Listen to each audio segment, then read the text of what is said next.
Revelation 12:11 says, "And they have conquered him by the blood of the Lamb and by the word of their testimony." Welcome to the Word of Their Testimony podcast. Amen. Well, welcome back to another episode. I'm super excited to have Justin here with me today, aka the car pastor at our church. Justin is so great. He goes to my church and he is a mobile mechanic, like going around just helping everybody with their cars and just being an amazing servant of God, and also fostering and taking care of amazing kiddos with his wife Nicole, and just being such a beacon of light in our community. And so he recently was called by God to share his testimony on this podcast and reached out. And so I'm really excited. I know nothing about your testimony, so this will be fun. And I can't wait to hear what you want to share. So take it away. Yeah, I'll get started. I was actually surprised that I reached out to you to share it instead of you reaching out to me, because that's not really my style. Mm-hmm. But I was working in my garage and it was really silent. And they say that the piece is where you can kind of hear him speaking to us. And all these thoughts just entered my head. And then I was like, oh, I should share that. And your podcast came to mind. I was like, well, okay, we're gonna share it. Let's go. All right. So just starting off, God and religion was never a stranger in my life. While growing up, my mother tried to raise us Jehovah's Witness while fighting with my dad, who just wanted to raise us non-denominational Christians. Well, that's a struggle. I know. As a child, these arguments over religion between my parents didn't go unseen. So I had those two, but a third one in there was my grandmother, Lorraine. She was always nagging me. I know I say nagging me about Jesus as well. And I mean nagging. Every time I'd call to talk to her, the phone call always had to end in a prayer, and that just wasn't for me right now. It's just like, I just want to talk to my grandma. So when I was about 12 years old, the Jehovah's Witness thing kicked my mom and I out. They called this disfellowship. You can try to show me that in the Bible. But anyways. Why did they kick y'all out? So I was only 12, so I didn't understand the whole issue. But apparently my mom did something that they didn't like. And so you then get what they called as disfellowship. And it's basically where they announce it in front of people, like in front of the whole community. Like you're at church and they announce it on stage, like, oh, this person's been disfellowship, and it's like, oh, it's this big thing. And I was like, oh my gosh. Wow, okay, yeah, very like did they like see targeting. you out the door then too? No, so you're allowed to still come and try to like work your way back in, but everybody avoids you. And oh my gosh. Yeah, it's very odd. Wow. So everybody in my family who was a Jehovah's Witness completely ignored us. Treated us like outcasts. It was shocking. And my other grandmother, Betty, she would no longer talk to me on the phone, and we talked every week. So it hurt. It was quite a shock. Yeah. By the time I was a teenager, I didn't want anything to do with any of it. No Jehovah's Witness, no Christian, no religion, nothing. So as all religion and God took a quiet backseat in my life and my family's life, we moved on with middle class, day-to-day things. I went to school. Both my parents worked. We had a nice house and a quiet subdivision. It was great. It always seemed like everything was fine. Our cars were clean. Our house was clean. We had nice things. Everything was fine. But over time, this fine mentality seemed to begin to create this better than thou mentality. A friend at school or a neighbor would share a little issue that they were having, and I'd think to myself, that's not normal, or that's weird, or what the heck kind of family does that? I don't have those problems. Sucks to suck. Yeah. So through my teenage years and into my 20s, this everything is fine became an attitude problem and a way of life. My family and I didn't talk about the issues in our lives. Everything was just fine. We didn't talk about it. We ignored it. Thankfully, you got over it, or maybe you didn't. Either way, keep it to yourself. It was as if we were trying to maintain this certain image. I remember being friends with different neighbors, but only for short periods of time. We would talk to them every now and then, but then for some reason, we wouldn't talk to them anymore. I never knew exactly what happened. I would just hear my parents tell me, oh yeah, we don't talk to them anymore. And while my parents never directly said it, as I got older, I could see their interactions with people. You could see their faces. Like, you know your family, you know what they're thinking. You can kind of read their facial expressions. And while they were talking to other people, you could just see it like, oh, this is wasting my time, or I wish you weren't bothering me right now. I don't think the other people felt that way, but I could see it, you know? Yeah. I got older, and so began my dating life. And guess how many of my girlfriends they liked? One. And it's not the one I married. Of all the girlfriends I had, one was wealthy, and her parents were snotty, snobbish, however you want to label it. I didn't see it then, but I see it now, and that's the one that they liked. So you can kind of start seeing the trend here. They were looking like more at appearances rather. Image, money, stuff like that. Anyways, that girl didn't last, but I did find a woman that I liked, and they sure didn't like her. I pushed through, though, and as I did, the divide got larger between my parents and I over the next few years. Time went by, and I began working a job that was very isolated, and my fiance at the time would hear, what are we doing with our lives? About 5 times a day for years. That was my thing all through my 20s. As I was actually writing the testimony and thinking about this, she heard me say that out loud for the first time in a really long time, and she just cringed. You could see it. Oh, no. It was such a problem. Like, it was always an issue. I always felt lost and irritated. We were just paying bills. We weren't making any progress toward any goals. Every day was the same thing, the same job, the same music, day in and day out.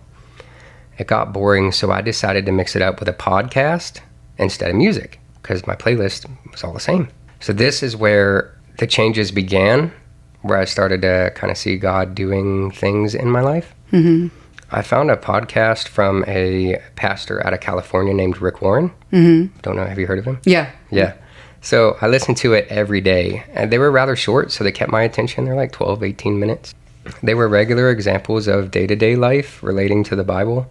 I loved listening to them, and I'd be bummed when I would get on and there wasn't a new one, so I would just go back and listen to the old ones, and I'd listen to them just over and over. The playlist would just be on repeat. What made you like switch from just listening to music to finding like a Christian pastor? So this was back when podcasts were like really becoming this thing. Yeah. And I was like, well, you know, maybe I should just check it out.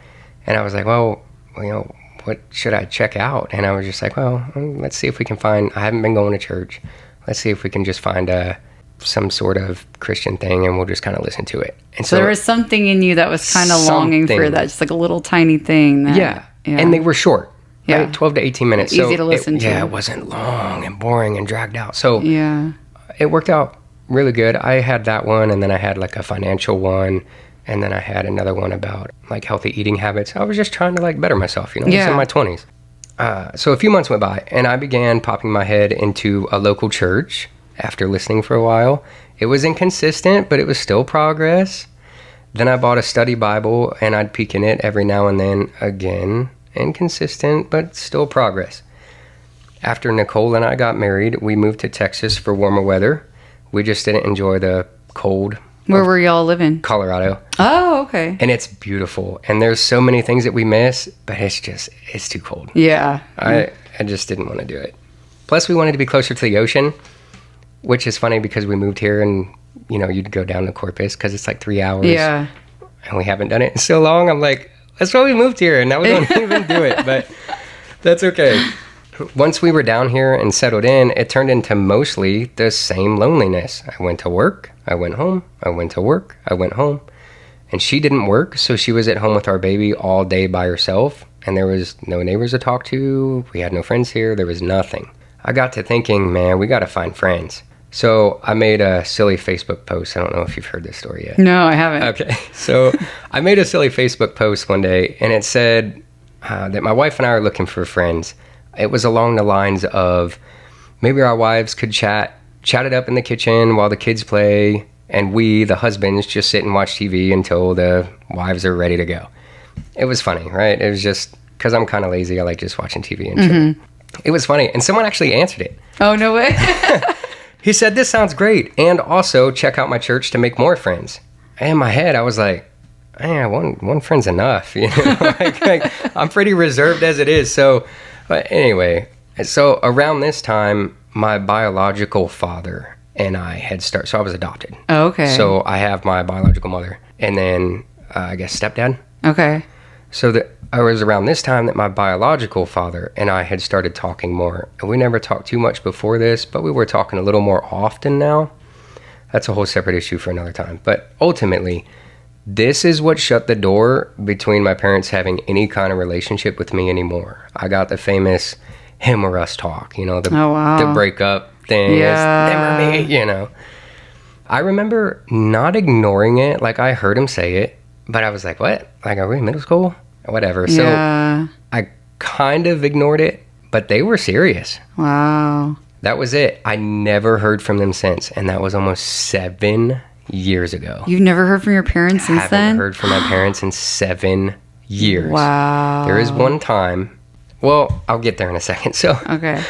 I really did think it through when they said that. I didn't 100% ignore it. I did hear it, and I did think it through. He was nice to me, my biological father. He was nice to my family. And at the time, who I was back then, I was heavily guarded and judgmental. Using those two things, I just couldn't find a real reason to stop talking to him. Like, I was judging him, and I was being guarded, not really letting him in. I couldn't find a reason to stop talking to this guy. He was nice to me. He was nice to my wife, which they weren't. Like, they didn't like her very much. There was no reason. So since then, I haven't heard from him. Family members have died, and I didn't know. Wow. Other family members got married. I didn't know. Got divorced, and like in the same marriage. I didn't know. Did you have siblings? Yeah. Did you talk to your siblings? No. Oh, wow. So they all lived together, and it just, I don't know. What mom says goes or something. I don't know. So that when I had that issue with my parents, it became like a family-wide issue. Wow. So no, I had nothing for 7 years. I never heard of any of the issues going on. I found out from other people in the town, but it was always months later. There were challenging days where the loneliness and the anger about it all would get to me, and it would really bring me down. And there was some confusion. It just didn't make sense. Like, how could two people just suddenly act like their child never existed? I remember one time I went back east to visit, and I wanted to maybe just see what would happen. And so I texted him, and I was like, hey, I'm in town. It was about Christmas time. I'm in town. I got you guys a couple gifts. Just silly little things, like break the ice stuff, right? Like, let's see what happens. And I got a text back, and they said, you better not come around, and you're not welcome. Wow. I was like, okay. So when I say 7 years, I mean, there was that, but wow. But no, legit, 7 years. I think it was that same trip I went to visit my grandfather, who was now alone because Lorraine, my grandma that nagged me about Jesus earlier, she had passed away. So he lived by himself, and I know my parents checked in on him, and I walked up to the house, and I rang the doorbell, and I knocked, and then just kind of walked in. That's how it had always been. Yeah. And this was only a couple years in of the family issue. So it was just kind of habit. It's my grandparents' house. I still knock, so they know, because you don't want to walk in and scare them. And I knock, and I walk in, and he's there, and I thought he was going to fall over and die from a heart attack. You should have seen his face. When he saw me walk through the door, I can see his face. I've seen people scared or frightened, but I mean, he was terrified. I don't know what he was told. He looked like he saw a ghost. I think they must have told him I died. It was interesting. Did he welcome you after that, or did you have to leave? He sat in his chair in like just confusion. Oh, wow. I'm serious. I think they told him I died. That was the reaction. Like, he had legit saw a ghost. He didn't move. He answered me, "How are you?" Good. Like, and he was all there. Like, he didn't have any like mental issues. Like, he was there, just terrified. Wow. And so I didn't stay long because he seemed so panicked. So for his own peace, I knew that was gonna be the last time I saw him. I knew that something had been said. I didn't know what had been said, but I didn't want to put him through whatever was going on again. So I knew leaving that house would be the last time I saw him. As I turned around to leave the house, my grandma loved pictures. And she had this mantle, this big old fireplace, this old house on the East Coast. And it was all of her children, all of her grandchildren, all just on this mantle. And in another room were all these pictures of all the family members and their wedding, and there was just pictures everywhere. Every single one of my kids and me and my wedding were gone. Wow. That's wild. From, no doubt, my sisters and my mom. Yeah. Oh, wow. That's hard. So Mark is my biological father that I was talking about earlier. And like I said, he seemed like a nice guy from the few times I had interacted with him. But my mom, all growing up, had talked about how horrible he was and created this hate for him in my head. And he never even got a chance. Mm-hmm. As I matured and thought about it, I came up with their past was their past. Mm-hmm. They dated each other. They were really young. I was the result. And they ended up just not being able to work it out with each other. But that was their past. Mm-hmm. Like I said, he'd always been nice to me. Mm-hmm. And even my sisters hated this guy. And they never met him. Mm. They just blindly went off what they were told. Mm-hmm. So now we're in Texas. We have no family, no friends, just each other. So we started attending that church from the Facebook comment okay. that the guy had mentioned. And everyone was so real that it almost was a shock because of how I grew up. You know, just everything's fine. Put on the face. We're good. Yeah. How are you? Everything's great. Well, I walked in with my usual mindset of everything's fine, my guard up. And these Jesus-loving people just wanted to hang out and chat and visit and genuinely help others. Not help others because, this person's got connections over here, like just straight up wanted to help. Who was it that responded to the post? It was Jason Tompkins. No way. Yeah. Oh, that's awesome. Yeah, it was really funny. We have screenshots of it and it pops up in memories every now and then and we share it. It's so funny. I love that. But it's been 6 years now of chasing Jesus and it's been incredible. And I say chasing Jesus, but honestly, the day I turned on that podcast was basically like putting a hand up for help. Yeah. And he just grabbed it. The loss of my friends had to happen for me to get to Texas. The loss of family had to happen for my attitude and understanding to change. And in the midst of all this, I was fired from a job. But that had to happen for this new company that I started to begin. All the loss, the bad experiences, the hard times had to happen to change who I was. These people I've met, these true Jesus-loving people, are just honest. You don't walk in and everything is fine. At first I was like, dude, you're sharing a little bit too much about your life right now. But they're real. This is real life and everyone has problems. This community of people come together and share in each other's happiness and success and share their troubles and past experiences with one another to help each other get through life on this side of heaven. It's wild. It's the greatest thing I've ever seen. It's God. Yeah. Our pastor often says that our church is a garage, not a showroom. Right. Right. And it's perfect saying for this place. I've been to big churches and there's no connection. You're just number 300 or 500 something in attendance this Sunday. But that's not the case here. And if you're feeling that way in your church, you're really missing out. Yeah. And I feel bad for the people that don't have that connection. The divide between my family and I had to happen for me to become this better person. I had to lose friends to make the decision to move here, and I had to have those feelings of loneliness to reach out and find a church. So all those years of troubles and hurt had to happen for God to move me and change my life. I'll be honest, my parents hurt me, and it caused anger and sadness and loneliness, but I've forgiven them. It no longer makes me angry. The hurt I feel now when I think about it all is minimal. I have more hurt now knowing that they need Jesus than the hurt of them leaving me. And that's who I am now.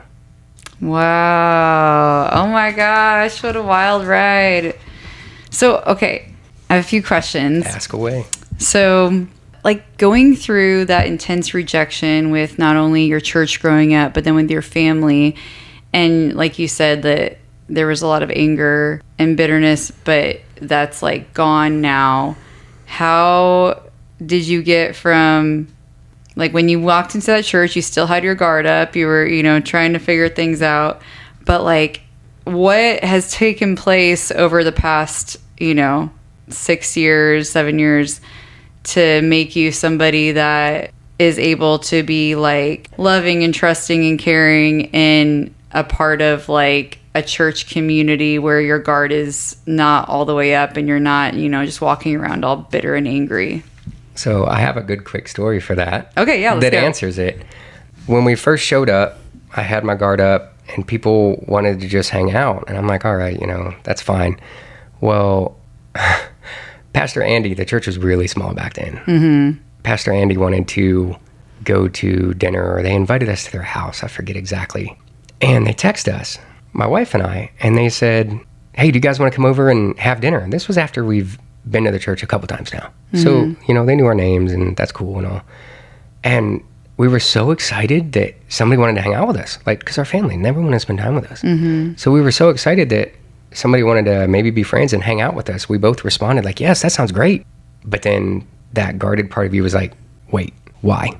Yeah. What do you want? And so that actually went on probably for another year, not just with him, but with other people in the church just wanting to hang out. Kyle, Jason, just, they'd want to hang out. And I was like, no, you don't. Why? And we went and we had the dinner and we hung out and we left. And there was no, you know, the second shoe never dropped. There was no, oh, we need this, or we heard you say this at church. There was nothing. Legit, it was just a nice dinner and a get to know you. Oh, yeah. And so we left, and then they wanted to hang out again, and same thing. Why? Oh, here it is. You know, they're really buttering us up for this. Nope, same thing. And so over time, you just kind of realize that there was no underlying reason. They just wanted to love you and hang out. And that consistent friendship, fellowship, and love just kind of breaks your guard down and changes who you are when you realize there was no strings attached. Wow. Yeah, that's true. It's like we need to be in community and, you know, put ourselves in those situations and be vulnerable and just let people love us to be able to like grow and move past that. Like sitting at home, like, you know, saying, oh, we're fine, you know, that doesn't really create transformational change. And I've experienced that too, like just coming to our church. It's unlike any church I've ever been to before. And it's just like all the love I receive from everybody. And I'm just like, but what? Like, why? Like, you know, because, you know, I feel like I'm a pretty like loving and trusting person, but there's sometimes, you know, I've been hurt before. So there's sometimes I'm like, why are you being so nice? Why are you being so kind? Like, it's just a community. We just all want to love each other and grow together. And yeah, that's amazing. And I just think it's really cool that, like, you know, you had to take little steps. You know, it was hard, but you decided, okay, I'm sick with this this cycle of just being stuck where I'm at. And so you tried the podcast, and that was like your first thing. Okay, let's listen to these little mini sermons. And then, you know, you started to get into the word a little bit. And then, I mean, just for you to put out that Facebook post, that's really like vulnerable and hard to do. But I've experienced that too, like putting out Facebook posts and then connecting with people. And, you know, it's cool. It's like God can move. We have to be willing to kind of like take a step forward, kind of take a little leap of faith. Yeah. And then he can, you know, surround us with the community and the people that we need. And oh, that's amazing. And so is that why like y'all decided to start fostering, because you wanted to like help other kids that have like felt rejected?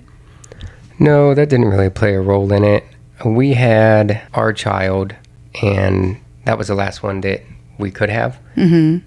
And you could just kind of tell that he wasn't in the mindset of an only child, you know? It's like, okay, he needs a friend, you know, what are we going to do? And then some other person in the church was a foster parent, and we were like, oh, okay, you know, and we got talking about him, and then before you know it, there's a kid in our house, and there's another kid, and now there's a bunch of children, and now we've adopted one, and we're working on adopting another. Like, when I tell you it's been a wild few years, it's a night and day difference. Yeah, it's crazy. It's like like a total redemption story, you know, like coming from a broken family and that hurt and just, I guess, abandonment. And then, you know, now you have this open heart and just you and Nicole just welcoming in all these kids and just loving them. And it's just like, it's a miracle to see like what God's done in your life. And yeah, he can bring transformation if we just say yes and just let him work in our lives, you know, like take that step of faith and let him move. So that's incredible. Thank you so much, Justin, for your courage and for your vulnerability and sharing your story.